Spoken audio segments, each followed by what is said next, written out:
like to welcome you to yet another edition of Talking with Colerain Township. I'm Jason Grisgoric, Waycross Community Media's Government Access Coordinator, here at the round table talking all things Colerain Township with Administrator Jim Rohan. Jim, glad you could join us. Thanks for having me.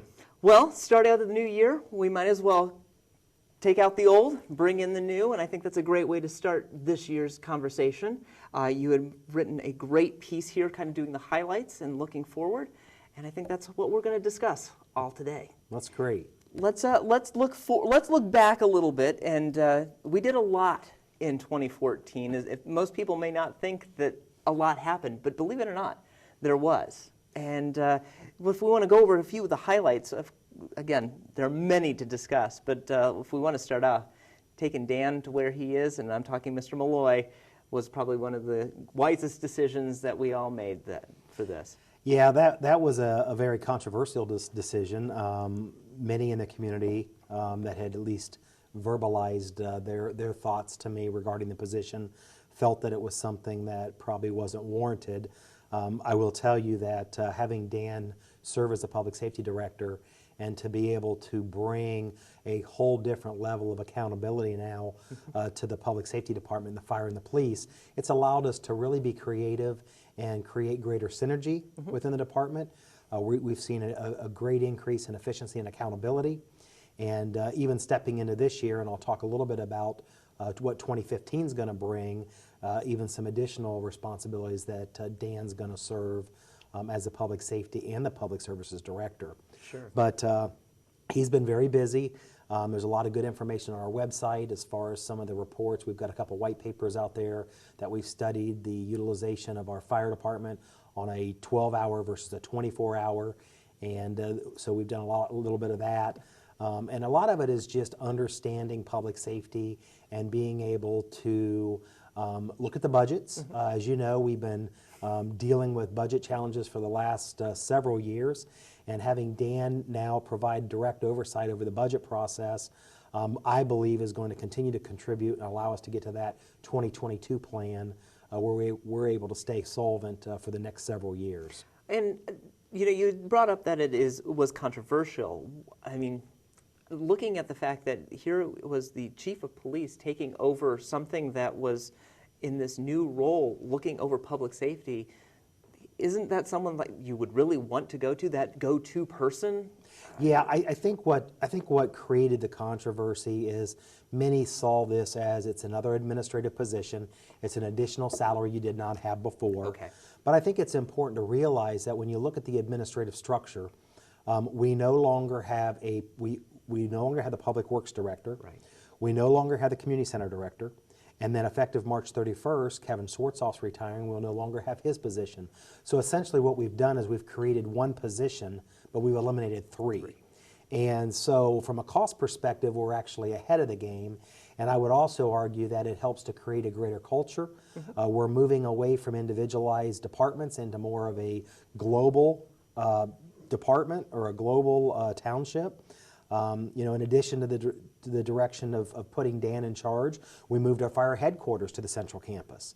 And I think that just continues to add to, we're a one-stop shop now for the community. You can come on central campus, you've got the community center, you've got the parks right there, you've got the public works department, you've got the zoning department, the administration department, and now you've got police and fire. Everybody on one campus, much more ease in having community discussions, conversations, and it just creates a much greater atmosphere as a township. And it's interesting that we had talked about this 2 years ago, and here we are going into 2015, now seeing many of those pieces that we thought were almost pie in the sky and very far away are right at our door now. Absolutely.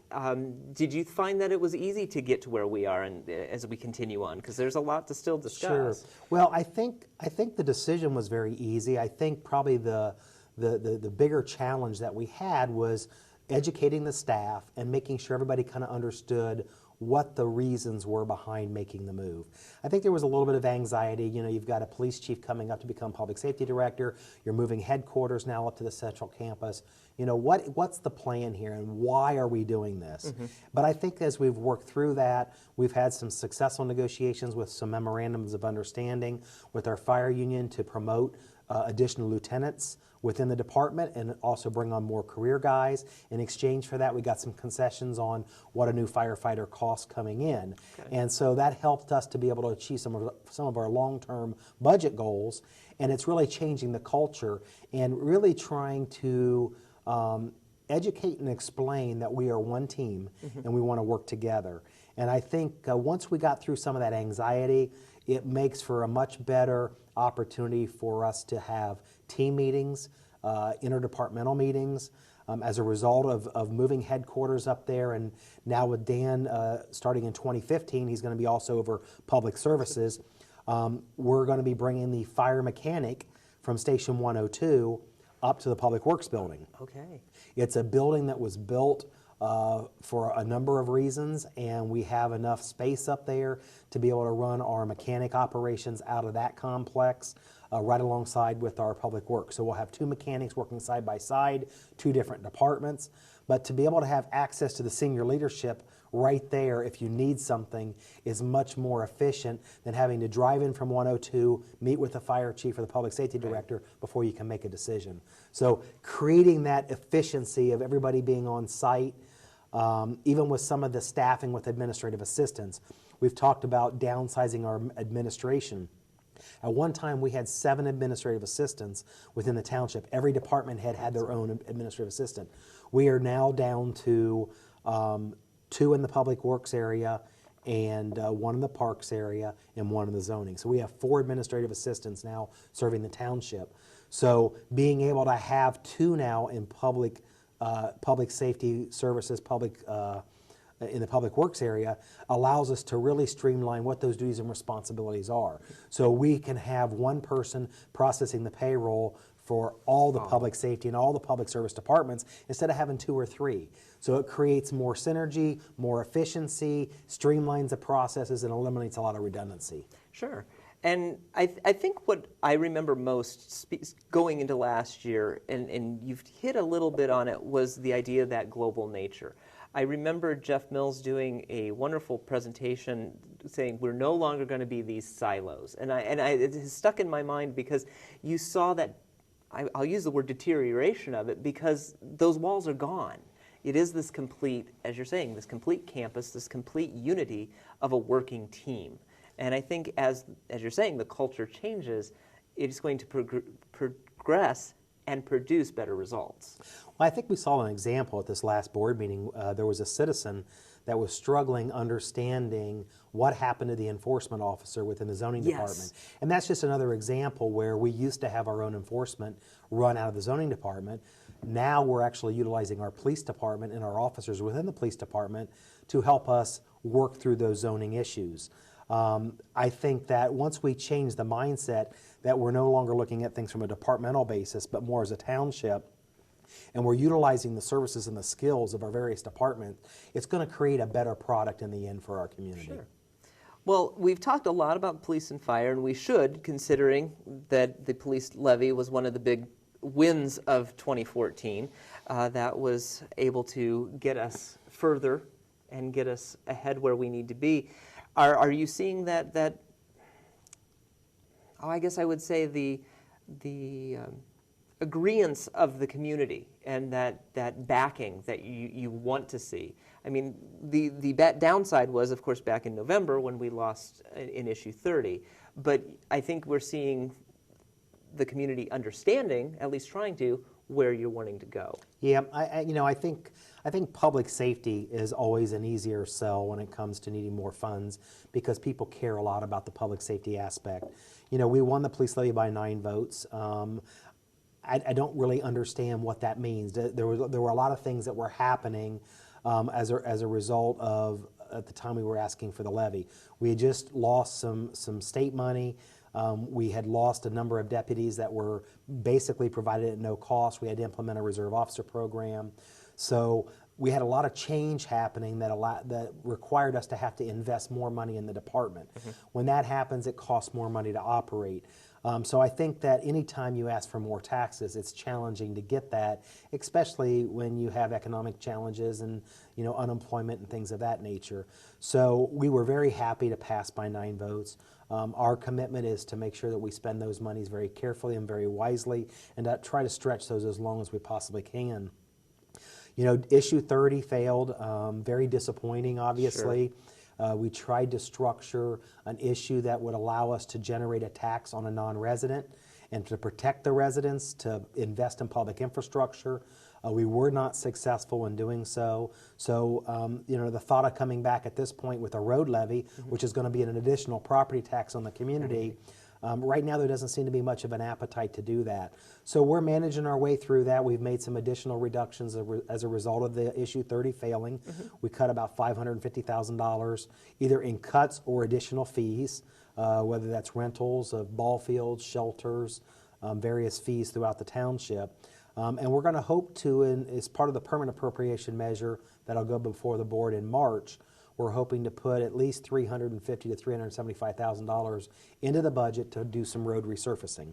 That's a drop in the bucket to compare with what the need is. We need about $2 million a year. And especially with the way that you had it structured of what the outlook was going to be were this to have passed. Absolutely. And so now it becomes, where you had a wonderful a la carte menu, now becomes almost like a tasting menu, so to speak. It does, and $370,000 is not going to solve our problems, but it will do something. We'll just have to kind of bite off a little bit of the apple as we go.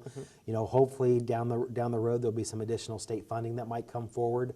But really, I think unless the community really gets behind the thought of putting a road levy on the ballot, I just don't see the board taking the initiative or the administration making that recommendation without an uprising of the community. Sure. And I think that since the JED failed, nobody has come out saying, what are we going to do about the roads? I think we made ourselves pretty clear that that's about the only way we could address the roads without additional property taxes. I don't think we're going to see people lining up to say, raise my taxes. No. So in the meantime, we'll continue to do what we can. We'll patch, we'll crack seal, we'll do whatever resurfacing we can. We'll try to leverage some grants to do what we can, but we're gonna take that a little slow over the next couple of years. Obviously, one of the other things that we failed to mention, of course, with Dan going to the public safety, is of course that his position needed to be filled, and of course, Mark Denny rose to the occasion and was chosen to take his shoes, which was, I think, difficult for everyone. We still kept calling Dan chief, and that was understandable. And now it just rolls off my tongue when I see Mark now. It's no problem. Again, another step forward in our community service. Another choice that was easy to make, or how do you think Dan felt about that, or with you being in the process of that? Well, absolutely. One of the things that we've stressed to each of the department heads is the importance of succession planning, and to make sure that we are gearing ourselves up to train and provide every opportunity to promote within. And Mark was ready to make that move. I think having Dan remain in the township as public safety director made the decision easier. Fair. It gives Mark a chance to grow also as the police chief, and I think he's done a phenomenal job. We just received the accreditation award again, excellence with distinction, and that's gives a lot of credit to his department and how it operates, and Mark's been doing a phenomenal job. We also, late in the year, had the announcement of Chief Bruce Smith on the fire side, announcing that he'll be retiring in July. And so it gave us another opportunity to promote within, and we celebrated that at this past board meeting with the promotion of Frank Cook as our new fire chief. Absolutely. And of course it just down spirals from there. We backfill our lieutenants' positions and our captains' positions with internal candidates. And that's really exciting. It's exciting to be able to see internal people getting promoted, having the qualifications and the training to be able to step into those positions, I think speaks volumes for the departments. I was just going to say, I think that is more of a compliment to those within that department, saying that they have the opportunity to go to that next level and to stay within that department and watch it grow as everyone else, as opposed to bringing someone in from another city or even from another state, and it kind of would bring that morale down, or at least I would think it would, if you would bring that extra person in where it's like, well, I've been watching it for so long. But to know that these people are training alongside one another to go to that next level in keeping with that ideal of what the township wants. Absolutely. Absolutely. What other items do you think were the greater highlight of 2014 that we haven't hit before we go and look into that crystal ball? Sure. Well, I think, a couple things. One is honoring our employees for the service they provide. We had a employee recognition luncheon in December where we honored over 100 employees for their service to the township with 10-year service awards or greater, as well as recognizing them for various awards that they've received throughout the year, whether it's a Top Cop Award or any kind of a special award that they have received through an outside agency or an inside agency for that matter. One of those awards that we celebrated and all township employees celebrated was that Colerain was recognized as a 2014 Healthiest Employer finalist. And that came about as a result of our employees, 100% of those that participated in our health plan, buying into our wellness program and achieving a certain status. And that's important because if you have a healthy workplace, then your costs are lower, and it bears well for our budget and future premiums. As a result of that, we were able to renew our healthcare premiums flat for 2014, 2015, which saved us about $400,000 a year. And I don't think people see that correlation when it comes to your general health. The other flip side to that, and I'm sure you looked at this as well, is that if you have a workplace that is healthy and no one is out or out for prolonged amounts of time, there's not going to be that backup, especially with the limited amount of staff that's there. Absolutely. So say, for example, we all know Jeff wasn't feeling so well the other day, and that cold could knock him out for a couple weeks, but they have the backup to do it, to be able to, that someone who comes in doesn't have to wait 2 weeks to get a zoning permit or what have you. So it does keep that ball still rolling potentially. Absolutely. And I think the final thing, just to kind of cap off 2014 is the Township Board of Trustees honored retiring Chief Smith by naming Station 109 the G. Bruce Smith Fire Station. And we're looking forward to getting that name up on the side of the firehouse. And we'll probably have some sort of a festivity out there for Chief Smith and recognize him for his 45 years of service. And we're all hoping for it to be at a warmer time. Absolutely. Because right now would not be the greatest of time. I understand that, but those are some wonderful capstones for 2014. But as always, you've already said 2022, and we've talked about the budget plan and many of the other great plans that are going on that you're working on currently. But of course, we have to kind of keep in the now and look forward to at least what 2015 is going to have to offer us. So what if we're going to get the ball out now, Sure. what should we look forward to in 2015 that is like, these are important issues? I know that one I already see here, and again, I'm going to bring Jeff Mills up on this as well, is the John Rose project. That is one of the great projects that has started last year, but we're going to see a lot of change down that way. Absolutely. Well, the John Rose redevelopment project, all the properties now have either been acquired by CMHA or the township. So we have 5 properties in our CIC, and we're working through the sale of those properties to CMHA in hopes of bringing this project to a final phase.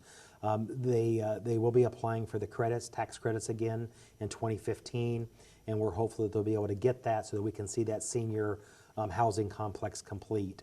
So that neighborhood revitalization has been key. It's been a problem area for many, many years, and to drive down there now and just see vacant land is definitely an improvement, but the next step of that is even going to go far beyond that.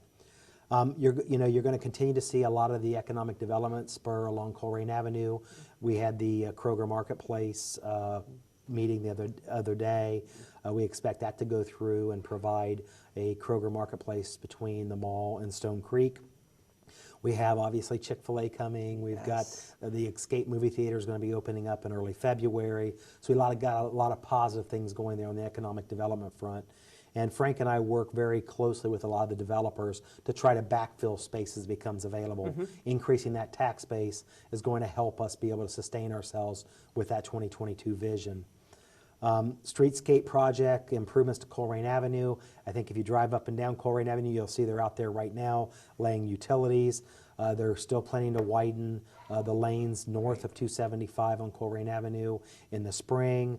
Our fencing gateway project will be going up at the intersection of 275. We talked about that early last year, and now we're going to start to see that come to fruition. Absolutely. It's all about branding the township and getting people to come in to the township. And, you know, I think another real exciting thing we're looking forward to is we're partnering with NKU at no cost to the township to conduct a community-wide survey. And it will be a survey, it'll be a scientific survey, there will be a sample based on various demographics and geographic area to ask the community as many as 50 to 60 questions on what's going on in the township, what are your views, to try to gauge where our community is, where the beliefs are, and what direction we want to go in the future. And I was going to say, what once you get that empirical data, what do you hope to use with it and kind of guide the township with? Well, it may drive us in some of our decision making with regards to how we address public infrastructure. It's going to talk about the importance of communication.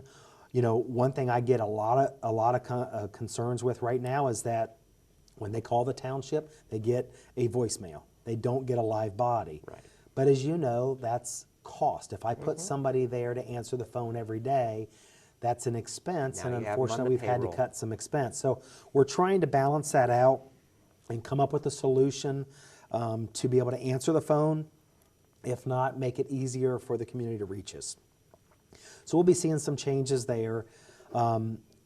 We talked a little bit earlier about Dan, Director Malloy, taking over public services. So Dan's now going to be overseeing the community center, the parks, the roads, fire, and police. And he's got a public works supervisor to kind of oversee the public works side. We've had that position for years, Right. but he's going to have him as his next-hand man. We've got the fire chief and the police chief. So Dan is now streamlining the budget process between him and his administrative assistant, that all budget matters are going to be going through him. It's going to help him to look at where there's some opportunity to cut back on some cost, and once again, stretch that dollar for as long as we can. And it sounds like, and again, we've seen it happen, that it can be done. It's not as if it is difficult to do, and especially when the funds were there at one point and now they're gone, but to make everything work. But you're also seeing that we've gone through this 2 years, 3 years now, and we're still afloat. Yes. We're still here. We are, and the budget's looking better, and I think the cuts have come to us about as close to an end as they possibly can. Sure. There's not a whole lot more we can cut without dramatically impacting services. And we're already seeing that at the community center. We're not delivering the level of service I would like to up there right now.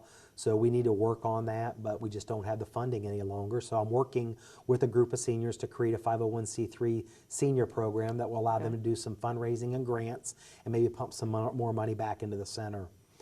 And I think finally, one of the things that we're going to be going out to bid on here real soon, which we're hoping will be a real benefit to our community, is that we are going to be creating a waste district, or looking to create a waste district, which basically allows us to go out and contract for curbside trash and recycling service. So right now it's a subscription basis, which means every individual resident will subscribe with a hauler. And when you have a subscription base versus a contract base, you tend to pay more money for that service. And we're looking to go to bid, potentially partnering with Springfield Township in a bid process where we would actually award a bid for trash and recycling services at a substantial savings to the resident. That would allow us to then provide curbside recycling as part of that cost. So we're hoping that our community members are going to see a significant drop in their rate. But with that drop, they're also going to get curbside recycling, which we believe will provide a benefit to them if they can save money. And down the road, we need to ask for some funding for public infrastructure. We want to give something back. We just don't always want to take. Well, and it is a give and take at that point. You're looking at the betterment for the residents, trying to save them some money. Of course, it's going to help in keeping the area clean and making sure that everything is well. And then again, that you're able to ask at some point a give and take. Absolutely. So that's kind of it. I mean, looking forward, we're pretty excited about the new year, and we've got a lot of new leadership in place with Frank Cook taking the reins January 1st and Alan Walls as his assistant chief. We're doing a lot of meetings right now within the two departments with the new leadership team, and look forward to the challenges ahead. Well, you know, we always get excited about the new year, and I think this year is a good year to look forward to. Again, we've got great things coming. We had things started in 2014. They're just going to continue moving forward to 2015. And quite frankly, we're all looking forward to that movie theater up front there at the mall. So, and I'm sure we're going to start seeing that continue forward. I'm sure Frank has other things in his hat that will be moving forward. But I look forward to coming back in our next quarter and discussing some of these items that we see come to fruition, because we'll see some of these things at least tip the iceberg on it. Absolutely. So, well, Jim, thanks for joining us. We are at the bottom of our time, so I want to thank you, and of course thank all of you for joining us. This has been Talking with Colerain Township. I'm Jason Grisgorick, Waycross Community Media's Government Access Coordinator, giving you the opportunity always to talk with Colerain Township. Have a great evening, and we'll see you next time.